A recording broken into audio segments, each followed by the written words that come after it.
Buenas, buenas. Hola. ¿Cómo andan? Hola. ¿Cómo les fue? Mazo, me parece que me faltaron dos. Me quiero morir. Bueno, pero viste que todavía no sé con cuántas preguntas se aprueba, pero generalmente con 27 se aprueba al final, porque como no se toma repechaje, vamos a dar tiempo entre más gente, porque esto fue medio improvisado. Eso no está definido todavía, ¿no? Si se aprueba con 27 o con Se aprueba con 30. 30, pero viste, eso no sé, eso lo manejan en la facultad. Yo no me meto. Además también alguna pregunta se puede llegar a anular, eso lo vamos a ver ahora. El tema de la grilla que todos me preguntan, ya la pasé informalmente. Lo que pasa es que no la quiero subir porque como les cuento. Como hice las preguntas, las fui armando con el chat GPT, no me di cuenta que el maldito estúpido chat GPT me ponía todas las respuestas B, C, B, C. Entonces cuando me di cuenta empecé a cambiar, pero todos los exámenes no los pude cambiar. Es que eso me parecía súper raro porque decía, no puede ser, Claro. ¿qué estás haciendo? Además yo soy un docente que siempre quiero que aprueben por tratar de hacer todo lo posible para que aprueben. Entonces capaz que alguien puede pensar que es tramposo poner todo B, C, no sé. La culpa la tiene el chat GPT, no lo contrato. O sea, me facilitan muchas cosas, porque yo le voy poniendo el ¿qué pasa? A veces es muy difícil hacer las preguntas que no sean repetidas y que abarquen más o menos todos los temas. Pero aún así no funcionaba muy bien porque quedaron muchos temas de genital, pero bueno, es un recurso para que haya menos errores. Siempre nos pasa algo con los exámenes. Este estaba bastante perfecto y bueno, tenía el detalle que todas las preguntas eran B o C. Y yo la cambié a último momento y no sé cuál examen imprimieron. Entonces no les quiero mandar una grilla y que después alguien me venga a decir, no, porque en la grilla que publicaron dice tal cosa. Entonces entramos con discusiones estúpidas que quiero evitar. Entonces ahí les pasé informalmente la grilla, repártansela entre ustedes, casi seguro 99,999% que es esa, pero no quiero hacer una publicación oficial de la grilla. Lo que sí va a ser oficial es esta revisión que estamos haciendo, donde van a poder ver cada una de las preguntas, entender por qué es correcta la correcta, por qué son incorrectas las otras tres opciones y en caso de que encontremos que alguna tiene más de una opción correcta, corregimos y cambiamos la nota del examen. Bueno, obviamente ustedes tenían dos temas, pero las preguntas son las mismas. Simplemente cambia el orden y el numerito. Con lo cual, esta revisión les sirve para aprender y para ver el concepto. ¿Están viendo ahí la pantalla? Sí, sí, Sí, se ve. profe. Bueno, esto es muy fácil porque la correcta están negritas. Y eso también te lo hace el chat GPT. Eh, yo los contenidos los revisé, así que Profe, las preguntas están bien. Sí, decime. ¿podría agrandarlo un poquito que yo soy un poco ciega? Yo calculo que sí, a ver. Tengo que apretar. Ah, bueno, sí. No, ni siquiera es necesario. A ver, 200 va a andar perfecto. Oh, espectacular, mira qué lindo. Sí, Gracias, gracias, gracias. gracias. Te agradezco porque a mí también me viene bien.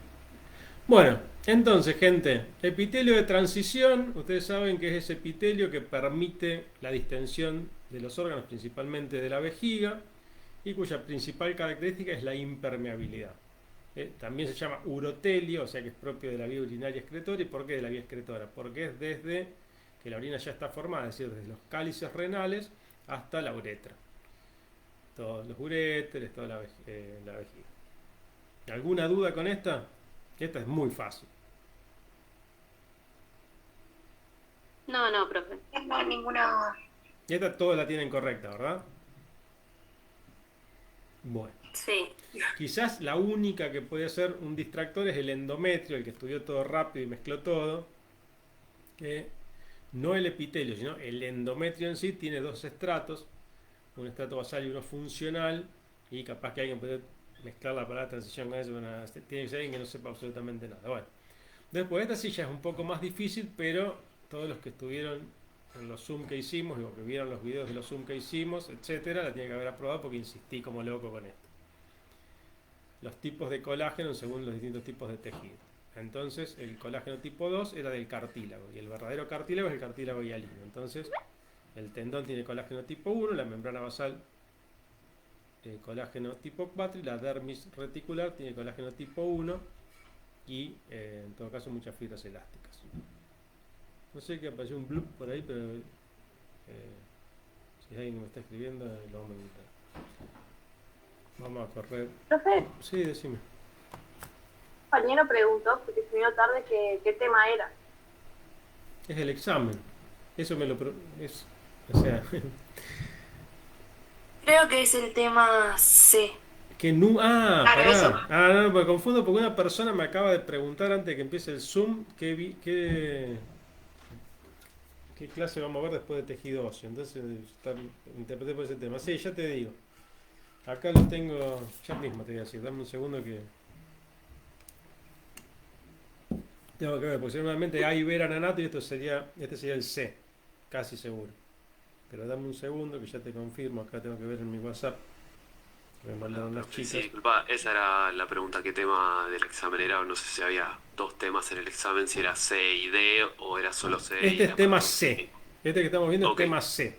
Pero las preguntas son Genial. las mismas. Sí, sí, ¿Ok? entiendo que eran las mismas, por ahí el orden en el cual están era diferente, nada más Sí, por yo eso. les quiero hacer una pregunta. La grilla que les pasé informalmente, ¿ya les llegó? Sí, ¿A alguien sí, no la le llegó? pasamos. ¿Hay alguien que aún no tenga la grilla? Porque después chequean. ¿Por dónde compartiste la grilla, profe? Se la pasé a gente Está en que el estaba WhatsApp. acá en el chat y le pedí que la pongan en el WhatsApp. Ah, genial, no vi el celu, gracias. Bueno, fantástico. Entonces seguimos. Bueno, ¿ven lo que pasa? Esto fue un error mío. Porque lo que pasa, yo les cuento. O sea, son 8 exámenes que tengo que hacer. Entonces es mucho. Porque un parcial, 2 recuperatorios, 3 finales, otros 2 recuperatorios. Es una cosa de loco. Bueno, entonces, ¿cuál es el asunto? Se me chispotean las preguntas. Esto es lo que yo no quería que pase. Ven que hay 2 preguntas del mismo tema, la 2 y la 4. Bueno, eso, Florencia, que me corrigió el examen, después le voy a decir, porque por eso se lo mando para corregir. Estas cosas no tienen que pasar. Bueno, la 3, muy fácil. ¿Cuál es la célula que fabrica la matriz del tejido conectivo? Bueno, acá dice laxo del adulto, esto ni me di cuenta, pero laxo, está bien, es una pequeña dificultad.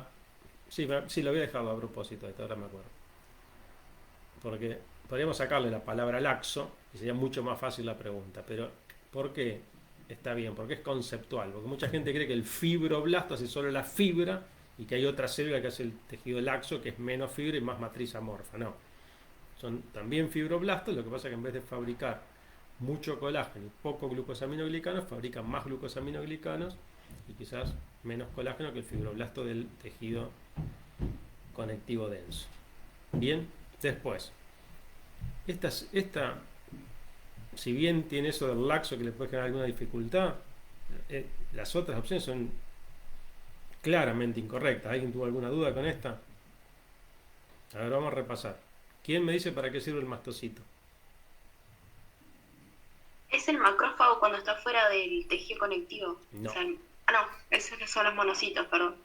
Ese es y no es cuando está fuera del tejido conectivo. O sea, nacen en la médula ósea. Cuando pasan a la sangre son monocitos. Solo en sangre se llaman monocitos. Cuando sale de la sangre, ahí se llama macrófago en el tejido conectivo, Macrófago. célula de Kupffer en el hígado, célula de Langerhans, que eso ya está en discusión, en la piel, microglía en el sistema nervioso central, ¿se entiende? Así que vino bueno. ¿Ve que está bueno hablar? Porque ahí se van aclarando cosas. Así que hablen, pregunten. Bueno, el mastocito es la célula de la alergia. Es una célula que está en el tejido conectivo que fija inmunoglobulina E a su membrana, fabricada obviamente por linfocitos B específicos de IgE. Y cuando viene un alergeno, ¡plop!, se acopla a esa inmunoglobulina E, se degranula el mastocito y a vos te empieza a picar, te empieza a arder, te pones colorado, empezás a toser, la garganta. bueno, la rinitis en la nariz, que es que se dilatan los vasos esos que están en la lámina propia de la nariz, esos asas rectas capilares, y entonces te empieza a caer agüita, te pica, no puedes respirar porque hay una congestión de la mucosa. Bien, ese es el mastocito, no tiene nada que ver con la fabricación de fibras. El macrófago hace fagocitosis y presentación de antígeno. La relación que tiene con el tejido conectivo es que en una reparación, los macrófagos del tipo 2, en las reparaciones del tejido conectivo, estimulan el crecimiento de los fibroblastos y del endotelio. Bueno, la célula mesenquimática es la mami de todas las células del tejido conectivo. O sea que no hace nada más que tener hijitos, o sea, es un chiste, ¿no? Hace mitosis, y de esa mitosis salen dos células. Una se va a diferenciar en algo y la otra va a seguir siendo célula mesenquimática para mantener la población. Si se diferencia en algo, seguramente se va a diferenciar en fibroblasto, también se puede diferenciar en adipocito, y después están las variantes del fibroblasto, que es el miofibroblasto, etc. Después hay otras células del mesénquima, pero no se llama célula mesenquimática, que en el embrión se diferencian hacia todas las células del tejido conectivo y hacia también el tejido muscular. Bueno. ¿Si hay alguna duda con esta? No, profe.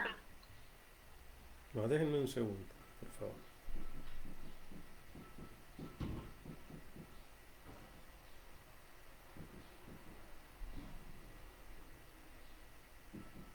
Profe, ¿te puedo hacer una consulta? Sí, lo que más quiero, que me hagan consultas. ¿El examen se aprobaba con 27 o con 30? Se aprueba con 30. Lo que pasa es que en una época, hace mucho tiempo ya, empezamos, yo estaba ahí en el centro estudiante y empezamos con un tema de el margen de error de los exámenes Choice. Entonces, como hay un margen de error en la capacidad evaluativa de un Choice, pusimos lo que se llama el oral complementario, que es si vos estás a un pequeño porcentaje de aprobar, con el oral complementario podés definir si el examen Choice te evaluó bien o no. ¿Se entiende lo que se llama el margen de error? Ese oral complementario ahora se lo llama Sí, se repechaje. entiende. Bueno, la línea de corte del repechaje, no sé si la van a poner en 28 o en 27, pero dije al principio del Zoom que eso lo definen ahí en la facultad. No los puedo ayudar con eso porque no depende de mí. Entonces, ¿para qué les voy a decir algo que después... No, lo que sí les puedo asegurar es que no le vamos a tomar el oral complementario. El que lleva el oral complementario se lo va a dar a probar el parcial, porque eso ya es como quedó institucionalizado desde que nos obligaron a tomar examen presencial. Antes, cuando nos dejaban tomar el examen por la plataforma virtual, hacíamos por Zoom el complementario. Bueno. Ok. Bueno, después, estas ya se las respondí cuando vimos la 2. ¿Qué tipo de colágeno son las fibras reticulares? Son el colágeno tipo 3. Esto es una pregunta interesante porque en los libros viejos se hablaba de fibras reticulares no como un tipo de colágeno, sino como fibras reticulares, como ahora son las fibras elásticas, por ejemplo. Y después, por cómo se sintetiza y todo eso, se la considera un tipo de colágeno. El asunto es que, como nosotros no nos metemos, y no es que no sea un tema importante clínicamente, porque hay un montón de enfermedades del colágeno y esto tiene una implicancia clínica estudiarlo, ¿no? Para el que se quiera dedicar sobre todo a la rama de las cuestiones de las enfermedades reumatológicas, que cada vez son más frecuentes, pero nosotros esto lo vemos muy para arriba, vemos los 4 tipos de colágeno y listo. Bueno, la 5.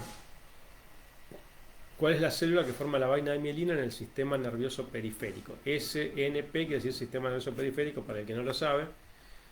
Bueno, el oligodendrocito es la que hace la mielina en el sistema nervioso central. La célula de Schwann es la correcta, que forma la vaina de mielina en el periférico. El astrocito es una célula del sistema nervioso central y la célula satélite es la célula que recubre los somas neuronales del sistema nervioso periférico. ¿Dudas? No, profe. No, ninguna. Bueno, otra pregunta que les insistí hasta el cansancio y les dije que iba a entrar es el tema de el famoso epitelio respiratorio, que recubre la mayor parte de la mucosa nasal, parte de la nasofaringe, no parte, la nasofaringe, o sea, parte de la faringe iba a decir, casi toda la laringe, toda la tráquea, todos los bronquios y después hasta se empieza a adelgazar en los bronquiolos. Pero todos los bronquios, toda la tráquea, parte de la laringe, o casi toda la laringe, parte de la faringe y casi todas las fosas nasales, está recubierto por un epitelio que se llama epitelio respiratorio, que es un epitelio cilíndrico, ciliado, pseudoestratificado. ¿Bien? El único distractor posible es cilíndrico estratificado olfatorio, que tampoco es estratificado, es pseudoestratificado y está solo en la parte del techo de las fosas nasales. No sé que no hay duda que la correcta es la C. ¿Cuál de las siguientes células retículo-epiteliales del timo, estamos hablando, forma la barrera hematotímica? No hace falta aclarar qué es en el timo porque estamos hablando de barrera hematotímica. Bueno, son las de tipo 1, ¿sí? Que van siguiendo toda la estructura del tejido conectivo y los vasos que ingresan a la corteza, rodeados por un halo de tejido conectivo, por supuesto, están rodeados por este tipo de células. Las células son muy importantes. ¿Por qué? ¿Alguien se acuerda?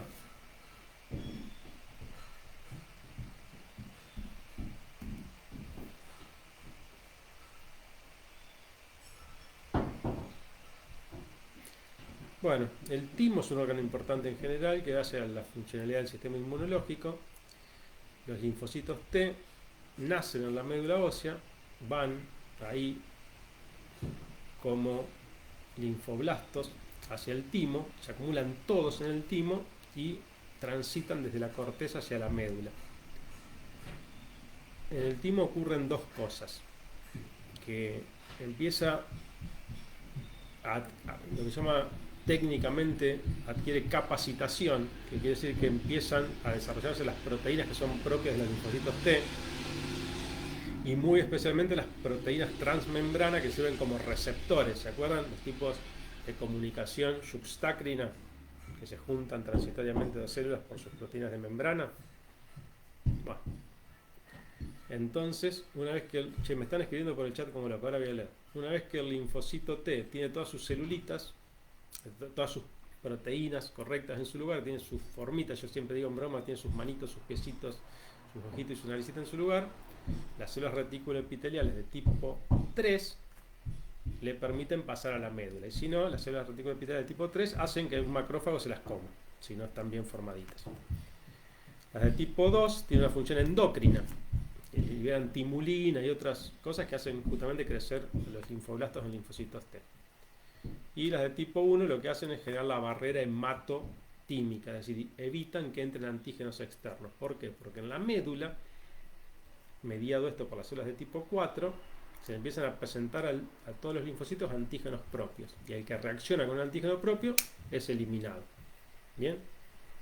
Las células tipo 3 hacen lo que se llama selección positiva, presten atención a esto porque puede entrar en el final, y las de tipo 4 hacen lo que se llama selección negativa. Bien, eso es un poco antiintuitivo, así que acuérdense. Bueno, ahora sí, si no hay preguntas voy a leer el chat.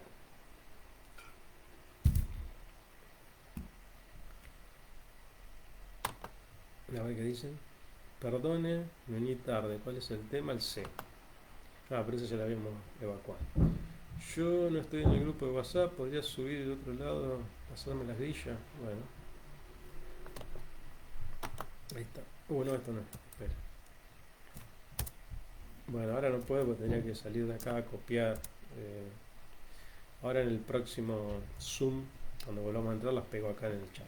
O si alguien las puede pegar, por favor, si alguien las tiene a mano, las puede pegar acá en el chat, le agradezco. Así ya salimos de eso. Van a subir la revisión en Facebook después, se está grabando en este momento, espero. No sé quién dijo eso, pero lo podría ver y chequear y confirmar, pero si va a confirmar que sea con el micrófono, no por el chat porque me vuelve loco. Pasame tu mail. Perfecto, acá se formó una pareja. Excelente. Bueno, bien, me encanta que resuelvan las cosas entre ustedes, perfecto. Soy feliz, vamos a seguir. Bueno.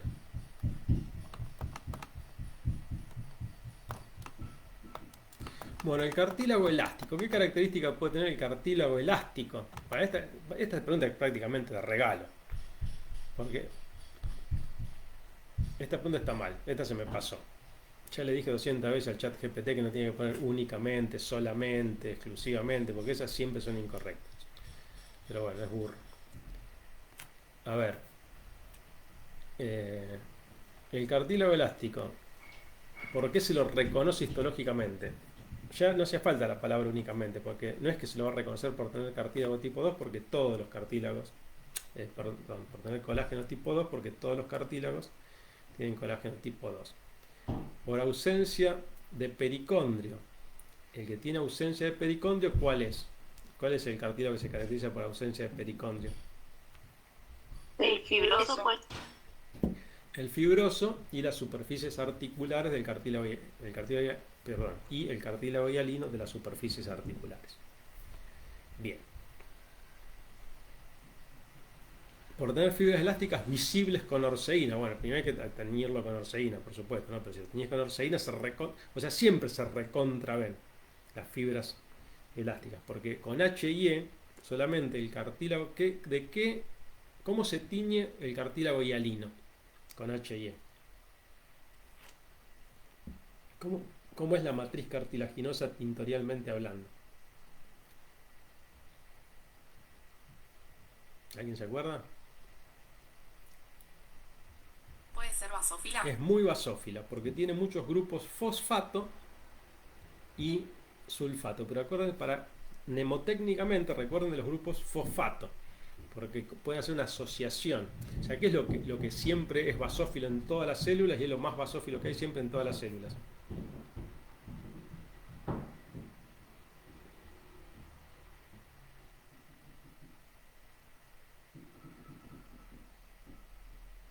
¿Cómo, profe?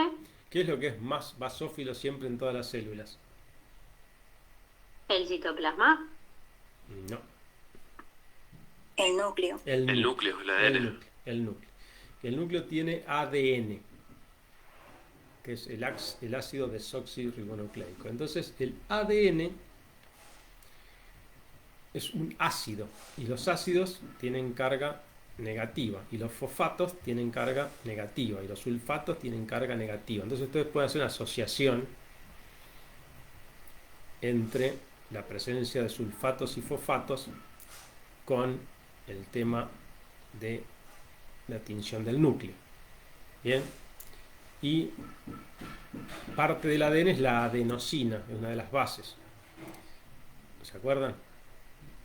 Adenosina, guanina.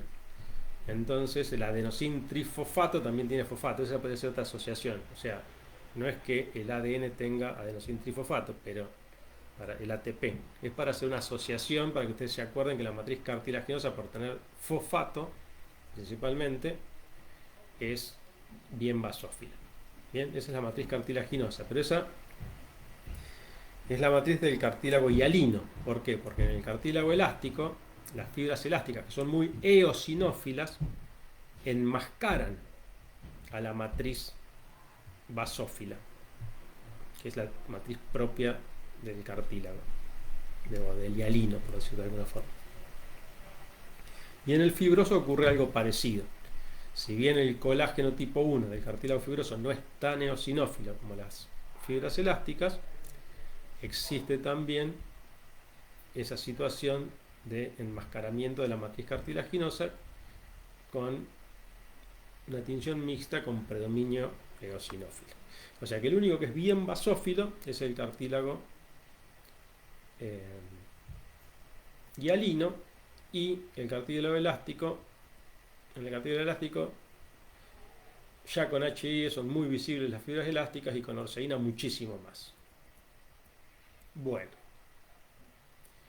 ¿alguien se acuerda? Bueno, acá inventaron dos preguntas de Timo también. ¿Alguien se acuerda de los corpúsculos de Hassall?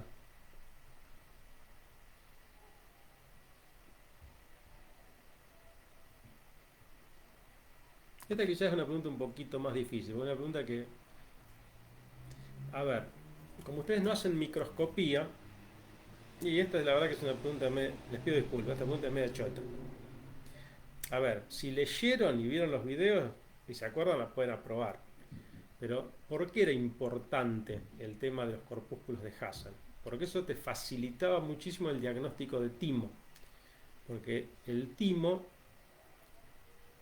en términos microscópicos, es bastante difícil de diferenciar a priori de un ganglio linfático sin nódulos secundarios y de la pulpa blanca del vaso. Entonces, en la médula del timo, si vos ponías el preparado a poco aumento, ya se veían unas manchas así eosinófilas que consisten en las células reticuloepiteliales de tipo 6, que son unas células muy parecidas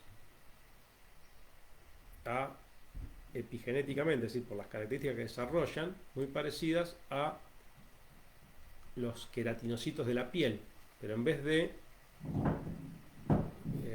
generar su estrato córneo hacia la luz, lo van generando concéntricamente.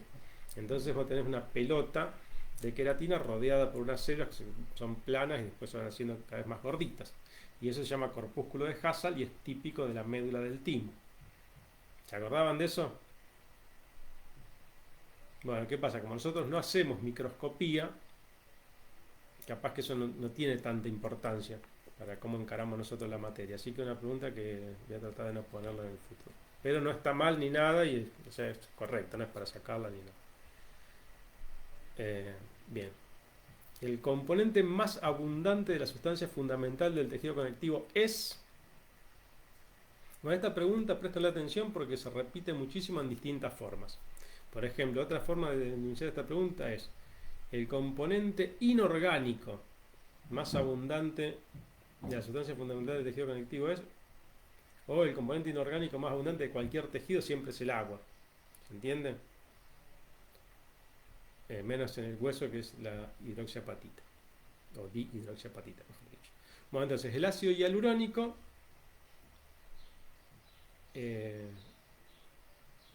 es justamente el elemento que atrae agua. La elastina soluble, no sé, es un invento. Agua es la correcta y fibras reticulares son, o sea, estaba entre ácido hialurónico y agua.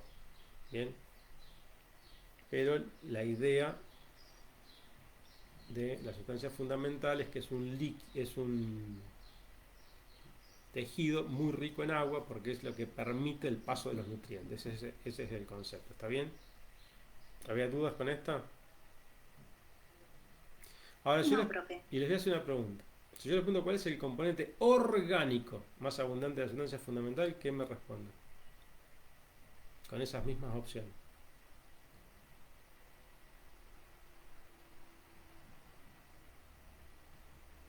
¿Fibras reticulares podría ser? No. Mal. Es el ácido. Bueno, podría ser, la verdad, porque el ácido hialurónico en realidad es una parte de los glucosaminoglicanos, pero lo más abundante en la sustancia fundamental son los glucosaminoglicanos. Bien, en general, de los cuales el más abundante y la base de los grandes glucosaminoglicanos es el ácido hialurónico. Nosotros no nos metemos en los detalles, pero imagínense, ¿vieron esas cosas que sirven para limpiar mamaderas? Que tienen como una estructura central de la cual salen pelitos y de esos pelitos salen otros pelitos. Entonces, lo mágico del ácido hialurónico, que son disacáridos conectados entre sí infinitamente, es que está en la base, es decir, en lo que sería la estructura de esos limpias mamaderas, y después hay estructuras proteicas que se proyectan radialmente, y de esas estructuras proteicas se vuelven a proyectar glucosaminoglicanos, dentro de los cuales vuelve a estar el ácido hialurónico. O sea que está en la base moléculas muy largas de ácido hialurónico, y después en la periferia moléculas más cortitas de ácido hialurónico, porque el ácido hialurónico puede tener, como son disacáridos que se van juntando, puede tener mayor o menor longitud, es muy variable. Entonces, recuerden que el agua es un componente inorgánico. ¿Por qué el agua es un componente inorgánico? ¿Quién se acuerda? ¿Cuál es la característica central de toda molécula orgánica? ¿Qué tiene que tener? Carbono. Carbono. Perfecto. ¿Y dónde está el carbono en el agua?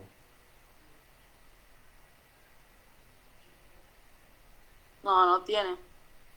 Exacto.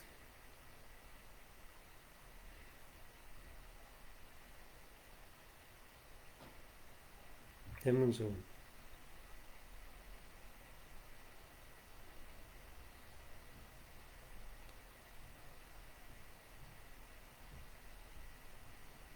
Un segundo, ¿eh?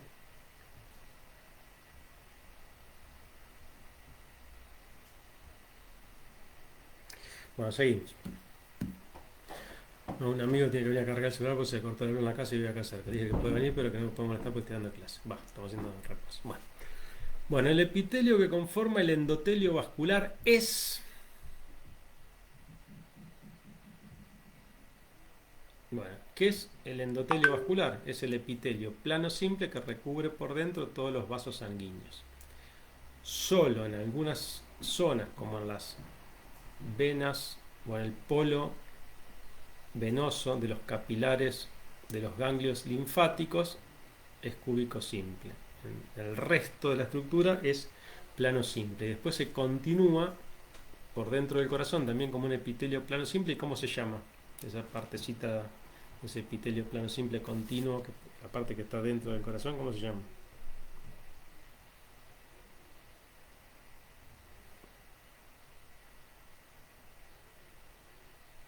Vamos, ¿cómo se llama el epitelio que cubre por dentro del corazón?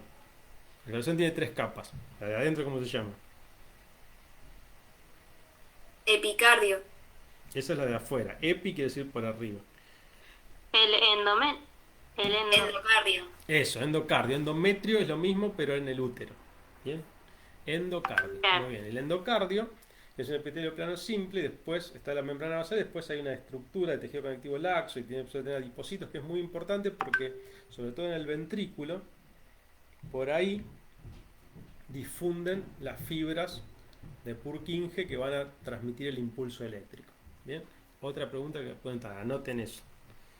Y eso se pregunta también en los orales. Perdón, bueno, como es el tema del sistema cardionector, pues de las de His pasa por el tabique interventricular, que al ser de tejido conectivo no contagia la electricidad de los miocardiocitos. Y cuando llega a la punta de los ventrículos, se ramifica y transcurre por el subendocardio hacia las fibras. Eso hace que la contracción empiece en la punta del corazón y que la sangre sea más fácilmente impulsada. ¿No? Imagínense si se contrae la parte del medio del corazón y no la punta, te explota la punta del corazón y te morís. Bueno, eso es un chiste.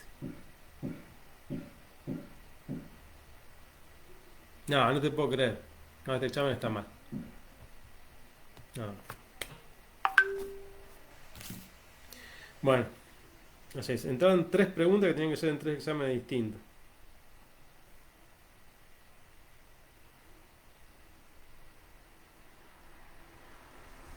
Bueno, el que aprobó, el que contestó bien una, contesta bien las 3.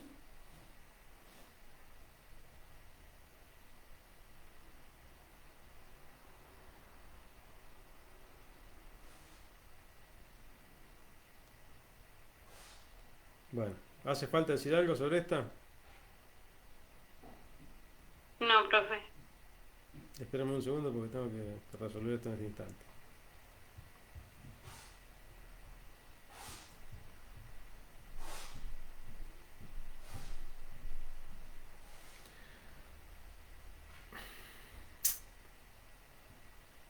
Bueno, mejor para ustedes igual. Porque este es un tema que, a ver, más o menos los que siguieron mínimamente la cruzada y estuvieron en la clase de repaso se recontravió ese tema. Así que bueno, calculo que acá pasaron la grilla. Calculo que todo el mundo la aprobó, así que es mejor para todos. Pero no tendría que haber pasado. O sea, estas preguntas están buenísimas, pero tenía que haber ido una en cada examen.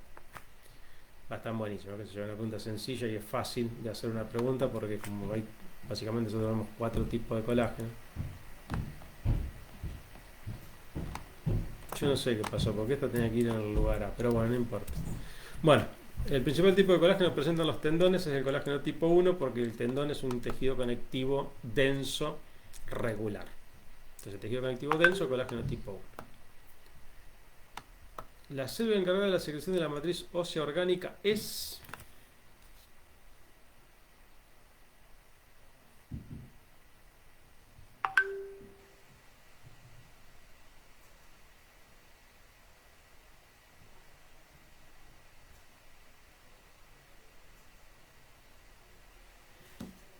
Bueno, el osteoclasto es el que come huesito.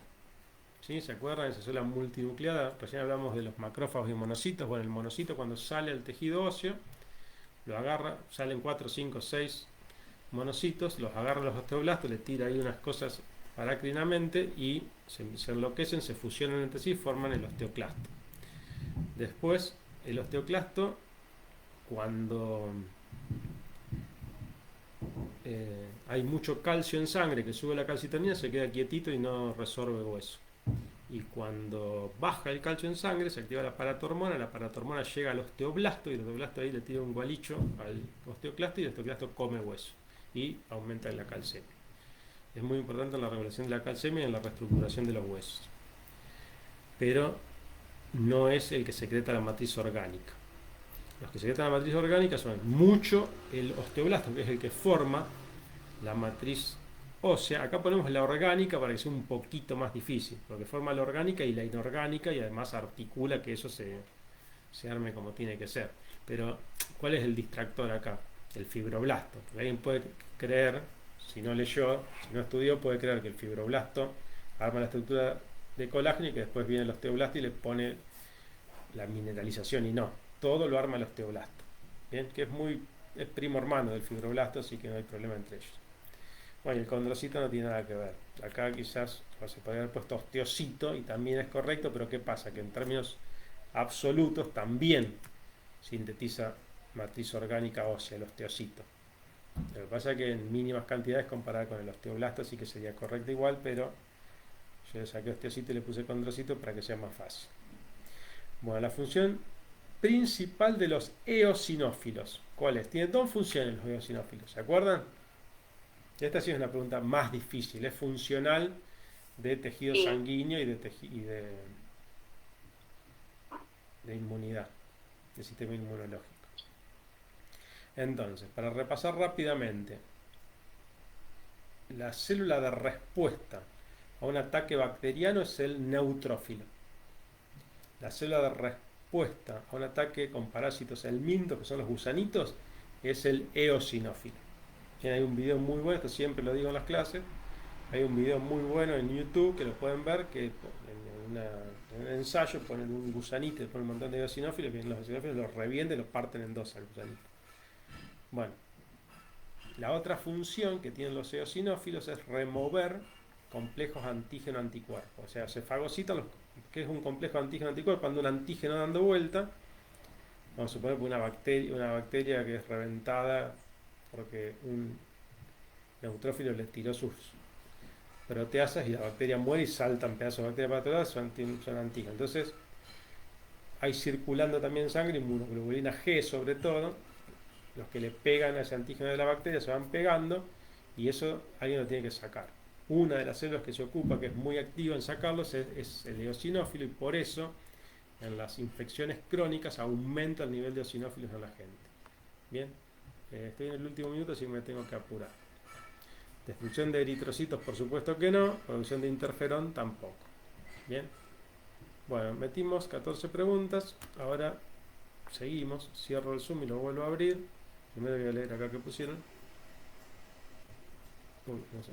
Quise ir para abajo y no pude. Y ya. Bueno, si alguien no las tiene, perfecto. Bueno, cierro y vuelvo a abrir inmediatamente. Metámonos de nuevo ya mismo, así seguimos.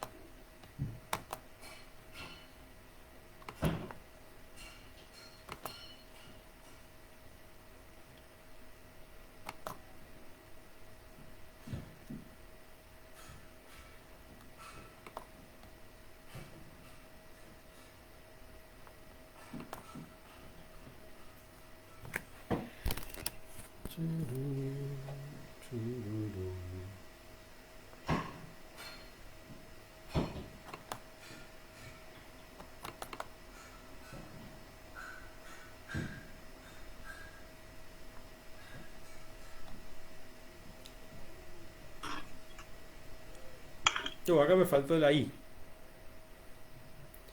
¿Qué estructura delimita la unidad funcional y estructural del hígado? Pero funcional y estructural es lo mismo. Bueno, corpúsculo de Hassall, nada que ver. Lobulillo hepático clásico, la correcta, por supuesto. Bueno, acá esta pregunta está mal controlada también porque folículo linfoide secundario no tiene nada que ver y módulo cortical tampoco. Acá deben estar los bulillos porta. Yo no sé. ¿Este es el examen que tenían ustedes? Porque yo esto lo había corregido. Sí, profe. Ahí justo en el grupo estábamos hablando la pregunta 12, que una chica está segura que la respuesta correcta estaba como A, y acá lo que vos nos estás mostrando está como C, esa la 12. La respuesta Eh, correcta es colágeno tipo 1. Después, ¿cómo Claro. salió en la grilla en el examen que estaba impreso? Claro, Si hasta salió ahora la esa A, es la única que digamos que esté distinto el orden de las respuestas. bueno, ojalá se haya estado en la A porque es lo que corresponde, porque si no es como muy fácil. O sea, si tenés colágeno 1, 2, 3, ¿para qué va a estar ordenado en el número 4 el 1? O sea, es estupidez, pero bueno.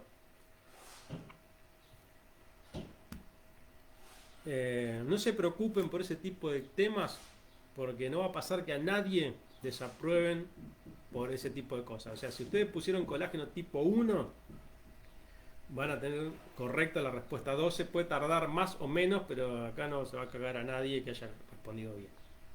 Es más, capaz que lo que sí suele pasar es que se ayuda a gente que respondió mal por efectos colaterales de los errores. Que tampoco es bueno, pero eso puede pasar. Pero lo que no va a pasar es que alguien que respondió bien sea perjudicado. Bueno.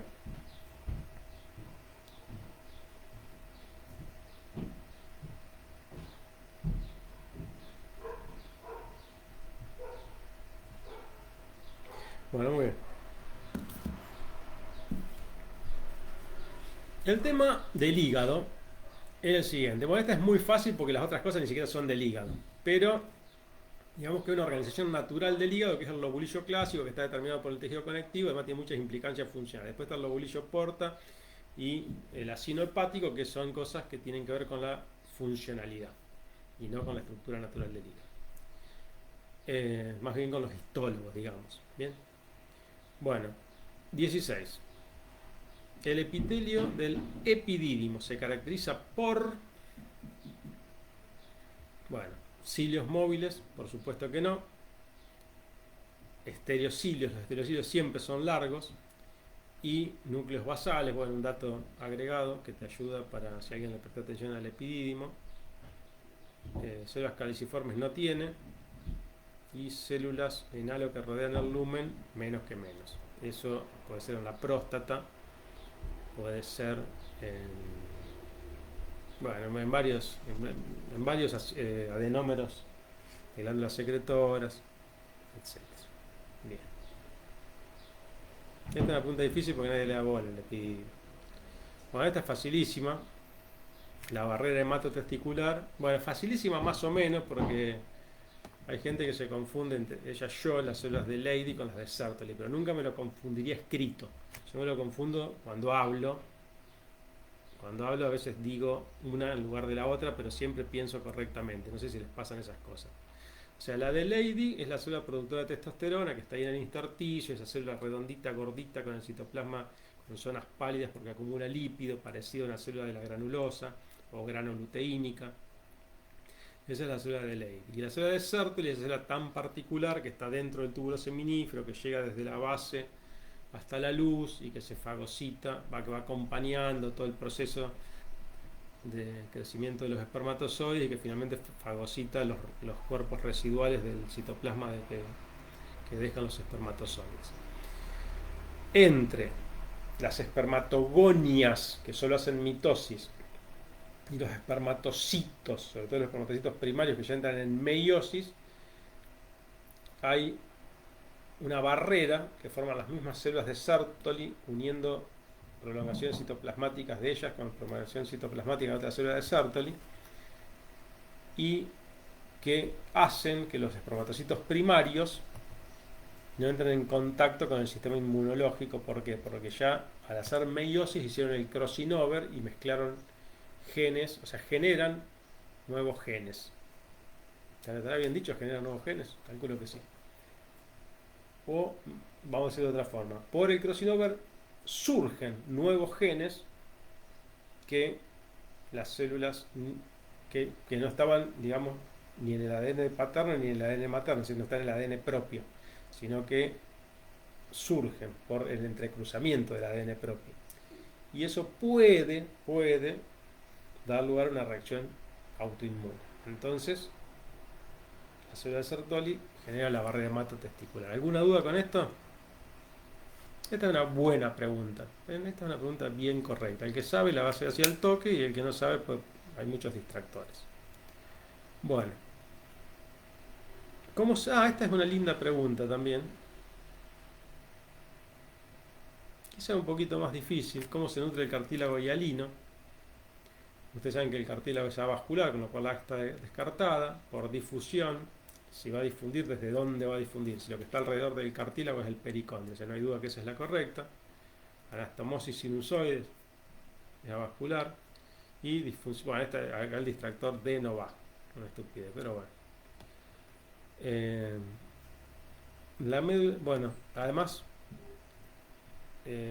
por el hueso no podrían difundir los nutrientes, porque el hueso justamente tiene poca agua y está mineralizado, por eso el hueso es tan vascularizado, porque por el tejido óseo no difunden los nutrientes. Bien, si alguien tiene alguna duda me corta y paramos, si no yo sigo. La médula ósea roja se caracteriza por predominio de adipocitos. No, esa es la médula ósea blanca o amarilla. Bueno, acá está mal, ¿ven? La palabra solo no debiera ir.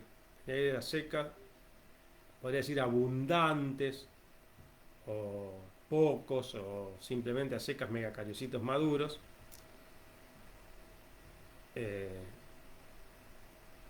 Bueno, no sé, el distractor B es una porquería en síntesis, pero es muy clara la correcta. Porque, ¿cuál es el tema? Que la médula ósea roja tiene muchos nidos rojos. Porque es la que es activa desde el punto de vista hemopoyético. También tiene nidos blancos, obviamente.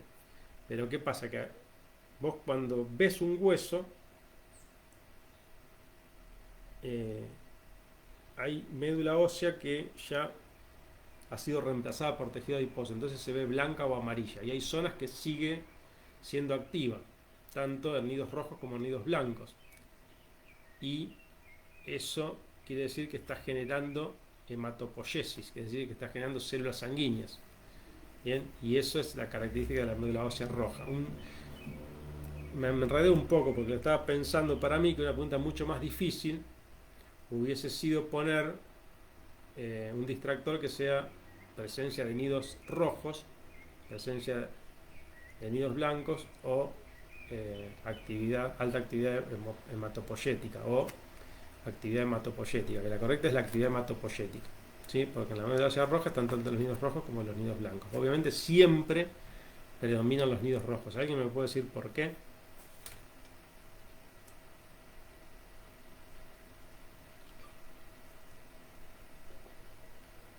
Piensen.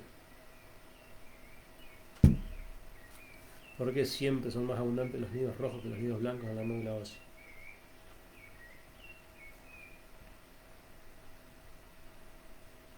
¿Ustedes hicieron un análisis de sangre alguna vez?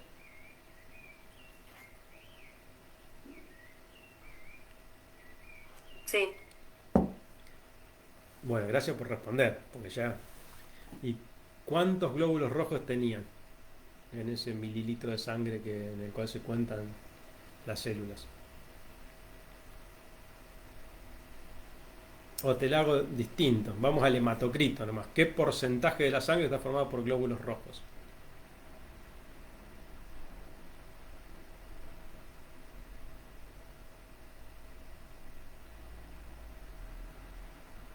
¿Saben lo que es el hematocrito?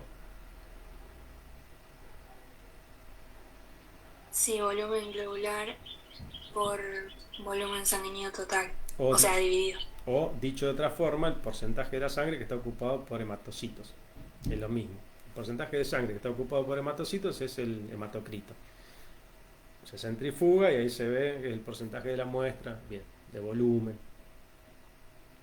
Bueno, y los glóbulos blancos, ¿dónde quedan? ¿Qué porcentaje ocupan?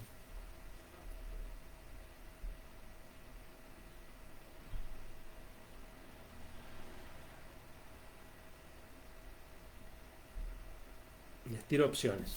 El 10%, más o menos. Los glóbulos blancos y las plaquetas. ¿Qué porcentaje? Vos O sea, agarrás una muestra de sangre, le pones heparina y la pones en la centrífuga. Después lo sacás y está disociada la sangre. ¿Cómo se distribuye esa disociación? Los glóbulos rojos, o sea, el hematocrito no era como el 40%, algo así. Excelente, muy bien. Aproximadamente el 40%. Y después el resto, ¿qué es? Te queda 60%. plasma Muy bien. y menos de 1% glóbulos blancos. Y plaquetas. Excelente. Entonces, si yo de la sangre tengo que el 40% son glóbulos rojos y el 1% son glóbulos blancos, ¿qué va a haber más en la fábrica? ¿Qué se va a fabricar más? ¿Glóbulos rojos? Y sí, glóbulos rojos. Excelente. Por eso hay más nidos rojos.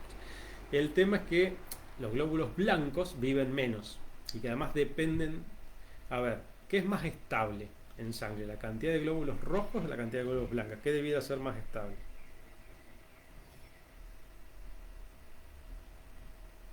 Los rojos, Excelente. ¿Por qué? ¿Por qué podrían variar la cantidad de glóbulos blancos en sangre? Que para eso también te haces el análisis de sangre. Depende si hay una infección. Exacto. Si hay una infección, ¿van a subir o van a bajar los glóbulos blancos? Van a subir. Van a subir, y mucho. Muy bien. Excelente. Perfecto. Espero que el que no entendió toda esta conversación que tuvimos, que después vuelva a ver este video y que lo piense. Y cualquier cosa le pregunta al chat GPT o me puede preguntar a mí también acá por el chat de Facebook. Bueno, muy bien. Entonces, la médula ósea roja es donde está la médula ósea activa que produce células. ¿Sí? Donde lo cual lo más abundante son los nidos rojos que generan sobre todo hematocitos y en menor medida plaquetas. Y la médula ósea blanca o amarilla es donde hay predominio de adipocitos. ¿Sí? No es donde hay más nidos blancos. ¿Ok? Sépanlo. Fácil la pregunta. Estamos siendo muy buenos. Bueno, el tejido muscular cardíaco se identifica por los núcleos de tirabuzón. ¿De qué tejido es? Músculo liso. Las fibras con múltiples núcleos periféricos, ¿qué tejido es? ¿El estriado? Muy bien. Los discos intercalares son exclusivos de Músculo cardíaco. Músculo cardíaco. y las células ricas en glucógeno, no sé, pueden ser las células de Purkinje del corazón, son un grupito mínimo de células que constituyen el sistema cardionector, pueden ser dentro del músculo estriado las fibras blancas, pero no tiene nada que ver. Bueno, el epitelio que tapiza los túbulos contorneados proximales del riñón es...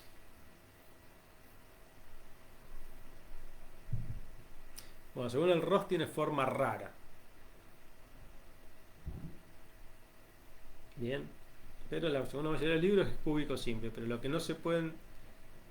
¿Cuál es acá el punto que les permite hacer el diagnóstico, acertar la punta correcta sin ninguna duda? Que tiene el borde, el ribete en cepillo o borde en cepillo son sinónimos. Tenemos que haber puesto ribete, pero bueno, que es lo que más se usa. Bien, el epitelio de la tráquea en condiciones normales es... Esta también está repetida, es el mismo que el de las fosas nasales, así que no voy a repetir toda la explicación. ¿Por qué dicen condiciones normales? Porque después lo llaman una metaplasia.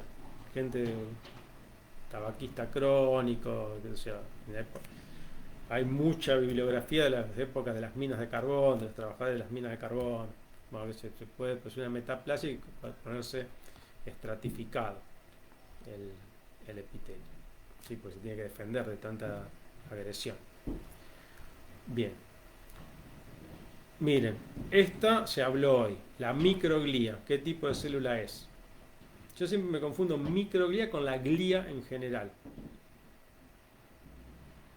Entonces yo acá me podría haber confundido cuando era estudiante con la respuesta D. Pero la única correcta, sin lugar a dudas, la microglía son macrófagos del sistema nervioso central. ¿Ok? En el ganglio, bueno, estas me encantan, la de ganglio linfático. A ver, en el ganglio linfático, los senos subcapsulares reciben linfa desde... ¿Cuáles son los vasos que traen linfa? Los Aferentes.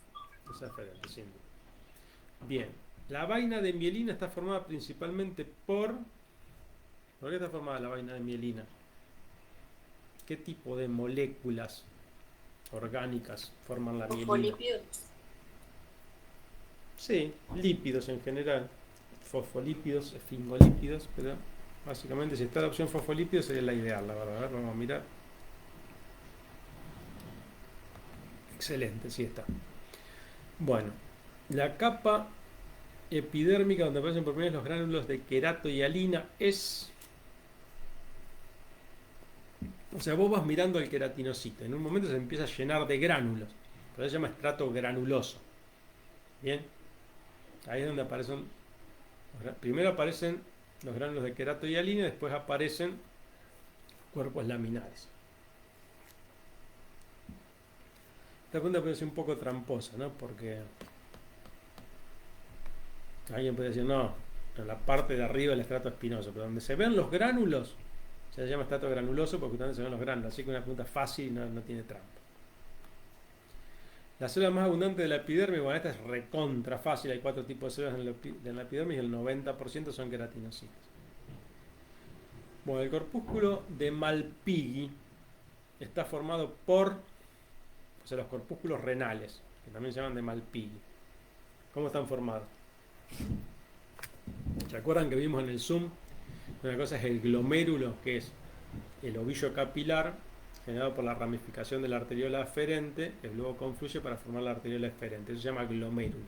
El glomérulo está rodeado por una cápsula que tiene 2 paredes, una pared interna o visceral que rodea a cada uno de los capilares, con una célula muy especial que se llama podocito, que se van entrelazando así y abrazando a todos los capilares, un espacio, y después en el polo vascular ese epitelio es como que se continúa con un epitelio plano simple que forma lo que se llama la capa parietal de la cápsula de Bowman, y todo eso forma lo que se llama el corpúsculo renal, ¿sí? Que tiene un polo vascular por donde salen las arterias y un polo urinario por donde comienzan los túbulos de la nefrona. ¿Cuál es el primer túbulo que nace ahí en el polo urinario de la cápsula de Bowman? El túbulo contorneado proximal. Excelente. Muy bien. Oh, miren quién volvió, Hani Kim. Bienvenida, hace tiempo que no te veía. Te extrañaba. Recién vengo del trabajo, perdón. Ah, no hay problema. Mira, a veces me empezado a la 1 y llegaba justo, qué lástima. Pero bueno, se me ocurrió empezar más temprano, así llegaron a Libertad. Igual lo podemos repetir a esto, no hay problema. Podemos usar también exámenes viejos, etc. Bueno, el epitelio de la vesícula biliar. ¿Cómo es el epitelio de la vesícula biliar? Esto es conceptual. Esto no está, creo, en los videos, pero es muy fácil, porque el tema ¿cuál es? Que la vesícula biliar, ¿de dónde nace la vesícula biliar? A ver, vamos a razonar un poco en cómo se forman las cosas. O sea, la vesícula biliar cumple un rol exócrino. Acumula las secreciones. Era como almacenar las sales biliares. Claro. Entonces, es parte del sistema excretor de la función exócrina del hígado. Entonces el hígado tiene una función exócrina. Entonces el hígado nace como una glándula exócrina que después adquiere un montón de otras funciones. Y toda glándula exócrina nace de los adenómeros. No, los adenómeros son la O de parte los secretora. Pero ¿de dónde nacen las glándulas? ¿Vieron cuando vimos epitelios? De los epitelios. Nacen de los epitelios. Entonces te voy a preguntar, ¿de qué epitelio puede llegar a nacer la vesícula biliar? Que es el mismo epitelio que da origen al hígado, que da origen al páncreas, que es justamente donde desemboca. ¿Cuál es el epitelio?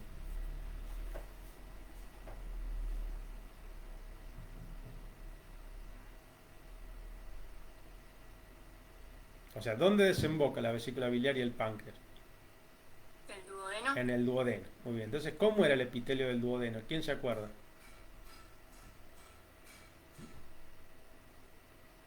Estaba formado por enterocitos y células caliciformes, principalmente. Después estaban las células M, células neuroendocrinas, podría haber células de Panet en los fondos de las glándulas. Es un epitelio cilíndrico simple, ¿bien? Que hace transporte transepitelial. Un epitelio cilíndrico simple, cuya principal célula, la que le da la función, se llama enterocito, que es la célula con microvellosidades, con la chapa estriada, con muchas funciones, que tiene ese que se llama el glucocálix para atraer a las moléculas que hay que absorber, y ahí en ese glucocálix hay enzimas que ayudan a la digestión. La más importante es la enteroquinasa porque activa la tripsina, pero también están las disacaridasas. Eso lo tienen que saber. Si ustedes estudian nutrición es fundamental que sepan esto, porque van a mejorarle la vida a mucha gente ayudándole a reconstruir el glucocálix de los enterocitos. Porque ¿qué pasa? El estrés, que me fastidia a mí, el mate, el café y todo lo que te va generando irritación en el tubo digestivo, si te aumenta el ácido gástrico y cuando ese vaciado gástrico se acelera y no alcanzás a compensar esa acidez con el jugo pancreático y eso empieza a erosionar esas microvellosidades y se afecta el glucocálix, ¿qué pasa? La tripsina no se afecta tanto. ¿Por qué? Porque con que haya un poquito de enteroquinasa, la enteroquinasa activa un tripsinógeno en tripsina y esa tripsina activa mucho más tripsinógeno en tripsina. Entonces es como que la tripsina a la larga se va a activar igual, porque genera un efecto que se llama en cascada. ¿Bien? Es una cosa así como una explosión. Es como la bomba atómica, la tripsina que se activó, se activan todas por la misma tripsina. Pero otras enzimas que están en el glucocálix, como las disacaridasas, no se van a recuperar porque el páncreas no me está ayudando con eso, sino que las produce el enterocito y las tiene ahí en el glucocálix. Entonces yo te pregunto, ¿cuál es la disacaridasa más famosa?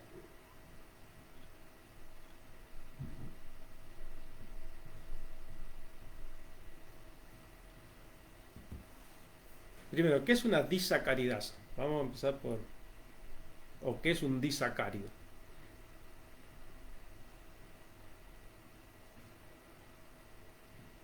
Un hidrato de carbono que tiene dos Monosacárido. monosacáridos. ¿Alguien conoce el nombre del monosacárido más famoso?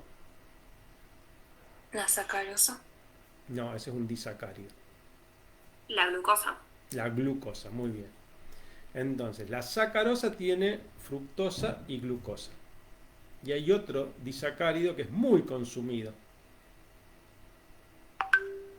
La lactosa. La lactosa. Muy bien. Glucosa y galactosa. Excelente. ¿Y qué pasa si yo tengo una erosión del glucocálix de mis celulitas intestinales y está afectada la lactasa que vive ahí? No voy a poder degradar la lactosa, entonces, bueno, vamos a tener problemas. Creo que de diarrea y algunas otras cosas más. Bueno, entonces esa lactosa, en vez de ser disociada y absorbida en el intestino delgado, va a permanecer. ¿Y quién la va a digerir? Las disacaridasas. No, vos ya no lo podés digerir. ¿Qué otro ser vivo va a andar dando vueltas en tu intestino y va a poder digerir esos disacáridos? La microflora, ¿escucharon hablar de la flora intestinal?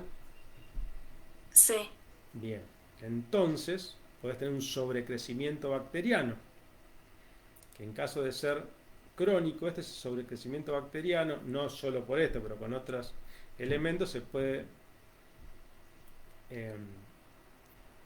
digamos, extender, como sería la palabra, al intestino delgado. Bien, y esas bacterias del intestino delgado hacen un quilombo bárbaro, por resumir, generan gases en el intestino delgado. Eso se llama SIBO, sobrecrecimiento bacteriano en el intestino delgado, que es la enfermedad de moda, que acá recién ahora se está enterando la Sociedad Argentina de Gastroenterología, pero en otros países ya hace unos 10 añitos que está siendo el centro de atención de todo, no solo porque genera un malestar insoportable en muchísima gente, la mayor cantidad de las dispepsias acá siguen hinchando con la enfermedad de Crohn, que la incidencia es mínima, y no le dan bola al ciego, que la incidencia es máxima. Además, bueno, no me quiero ir por las ramas. Por eso tienen que prestarle atención a esto del enterocito.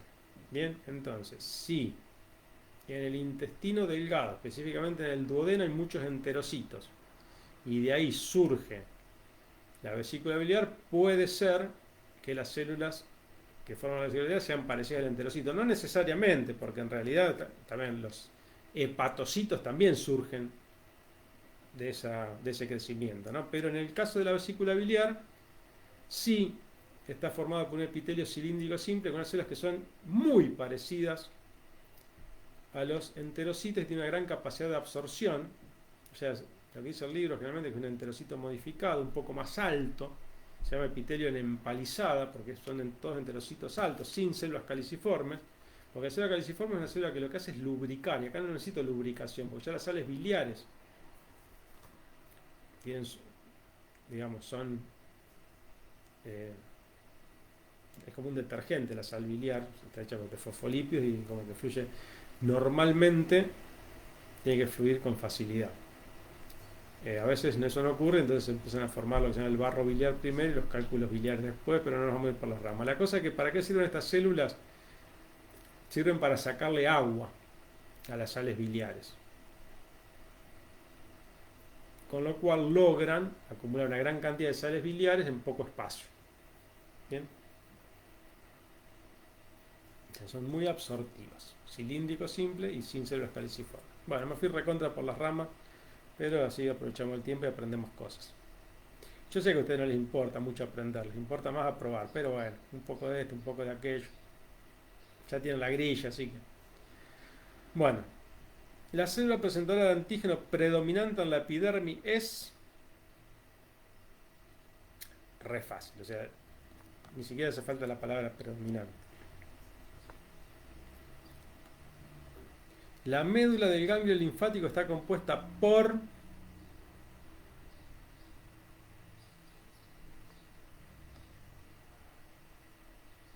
cordones linfoides, senos linfoides, cordones y senos medulares, bueno, muy fácil. Trabéculas fibrosas. Bueno, esta punta está mal. El punto de vista, espero que no... Bueno, por suerte, ya el tema de las clases virtuales pasó de moda y la pedagoga que me asignaron a mí para ayudarme con toda esta cosa de crear clases virtuales, entonces ya no le presta más atención a estos videos, porque si no en este momento estaría siendo insultado. O sea, todo lo que no tiene, bueno, todo no, hay cosas peores. Pero de estas opciones, una persona que no sabe absolutamente nada, una persona, agarro a cualquier persona que pasa por la calle y ya va a intuir que la correcta es esta, porque esta dice exclusivamente, con lo cual en la biología no hay nada que sea casi exclusivamente, y esta dice solo, y esta dice solo, que son sinónimos exclusivamente. O sea que ya por descarte cualquier persona sabe que la correcta es cordones y senos medulares. Los cordones, ¿qué son? Les recuerdo. Son células reticulares, con fibras reticulares y un montón de linfocitos y algunos macrófagos ahí enganchados. Y los senos son los espacios que dejan estos cordones y por donde fluye la linfa. Entonces tenemos los cordones que forman las paredes de los senos y los senos que es por donde fluye la linfa, donde también andan nadando algunos linfocitos. Eso es todo. Debe ser muy divertido ser un linfocito y vivir ahí en el ganglio linfático, la verdad. Bueno, es como estar en un río de Córdoba, viste que te pasa el agüita, pero ahí pasa linfa. Bien.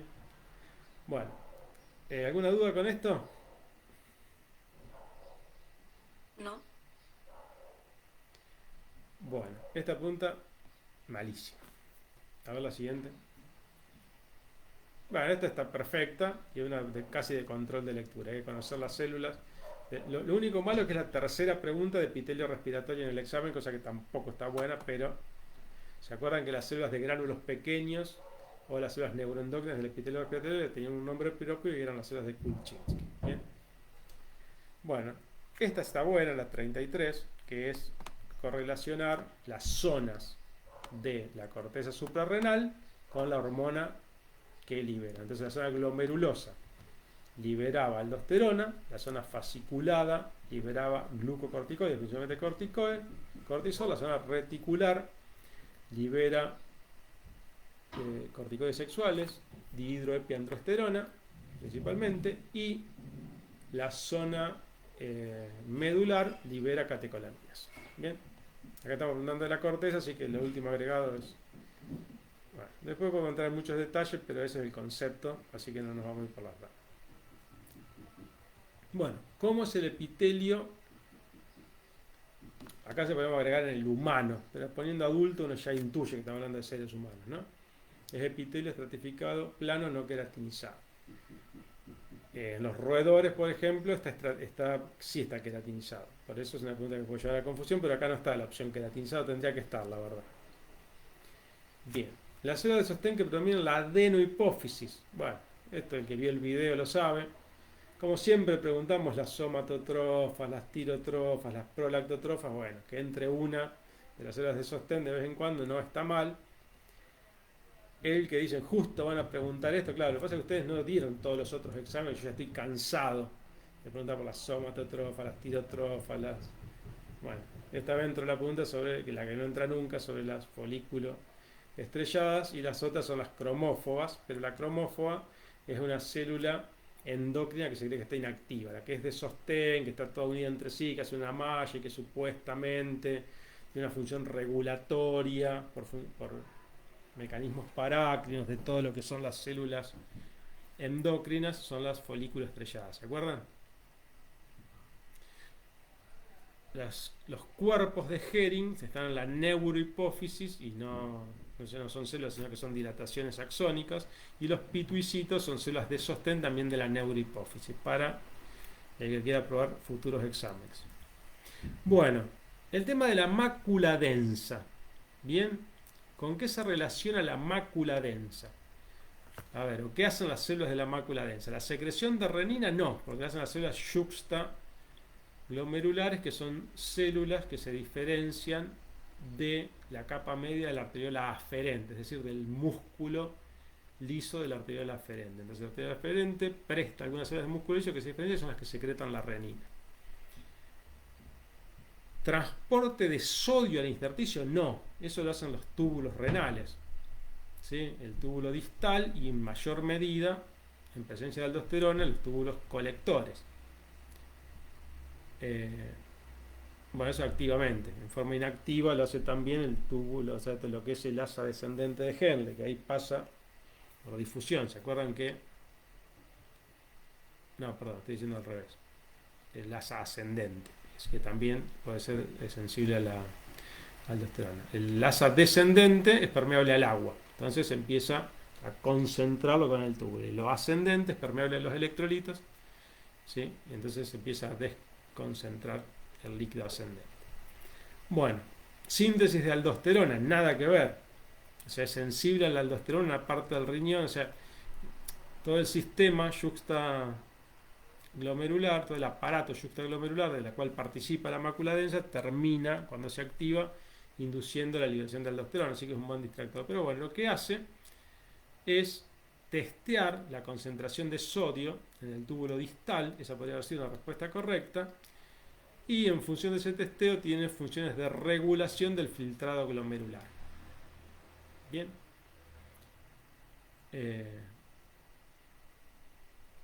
Esta es una pregunta que lo van a entender mejor y lo van a ver mejor cuando vean fisiología. ¿Por qué está mal desde el punto de vista pedagógico esta pregunta? ¿Quién se anima a decirme? Che, me salieron re mal las preguntas esta vez. Tengo que dedicarle más tiempo a esto. Creo que en los finales me salieron mejor porque corregí más. Pero este como que era el primero que había que hacer. Tengo que hacer rápido. ¿Por qué está mal esta pregunta y por qué cualquier persona que pasa por la calle podría acertar la respuesta correcta? Porque es la más larga. Porque es la más larga y la que más se explica. Entonces, ¿para qué te va a gastar tanto explicando algo que está mal? ¿Se entiende? Me lo paso estudiando y dando consejos de cómo hacer choice y después el mío salió una porquería. Pero bueno. Bien. Los conductos estriados, ¿dónde están? ¿En qué glándulas están los conductos estriados? ¿Sí? Que son estriados porque Las glándulas salivales. las glándulas salivales. Tienen muchas mitocondrias, sirven para modificar la secreción. Bla, bla. No están ni en el páncreas, menos en el hígado, menos en la vesícula biliar. El folículo secundario. Esta pregunta faltaba y la agregamos, pero está casi repetida con otra del final. Habría que haber agregado otra y sí me equivoqué. Pero imagínense que haciendo tantos exámenes me volvía loco. El folículo secundario. ¿Cuál es la característica de un folículo secundario? A ver, el primordial que el ovocito estaba rodeado por un epitelio plano simple. El primario, que ese epitelio que era plano simple ya creció y se hizo cúbico, simple, y después el primario avanzado ya se hizo estratificado. Y después pasa algo que lo convierte en secundario, que es que se desarrolló el antro con líquido folicular. Entonces la presencia del antro es lo que determina que es un folículo secundario. La respuesta correcta es la C. La membrana pelúcida ya está.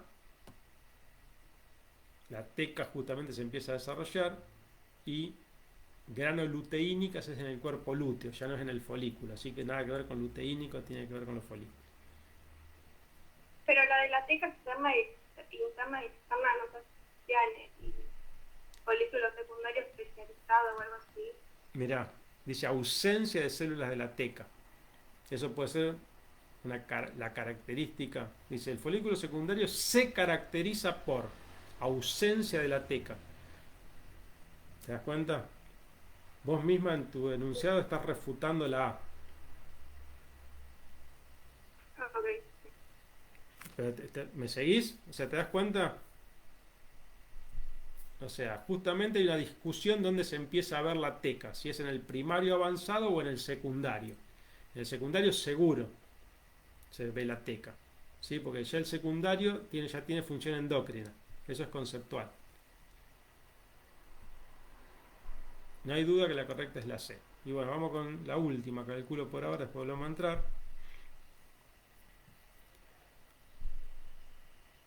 ¿Dónde están las células parietales en el estómago? Cuando hicimos el repaso yo dije dónde están las glándulas corpofúndicas.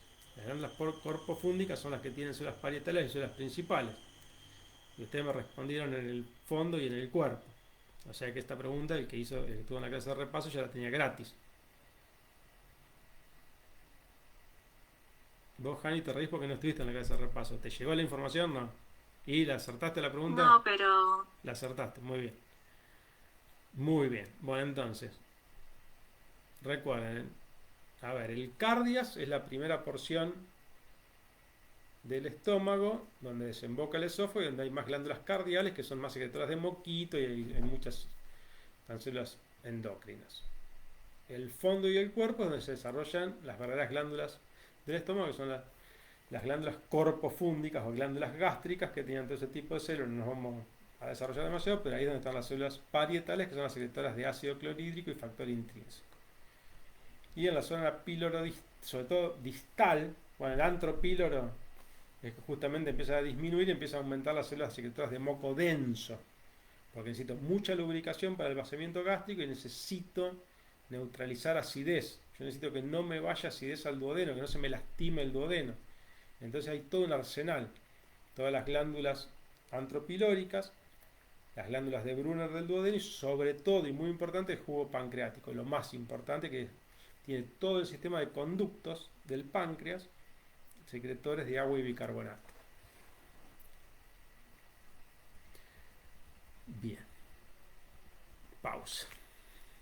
Si no hay preguntas, pausa. Y si hay preguntas también, porque no me gusta quedarme hablando solo. Ahora sí vamos a hacer una pausita, voy a cortar el video del Facebook, voy a descansar un ratito y después volver.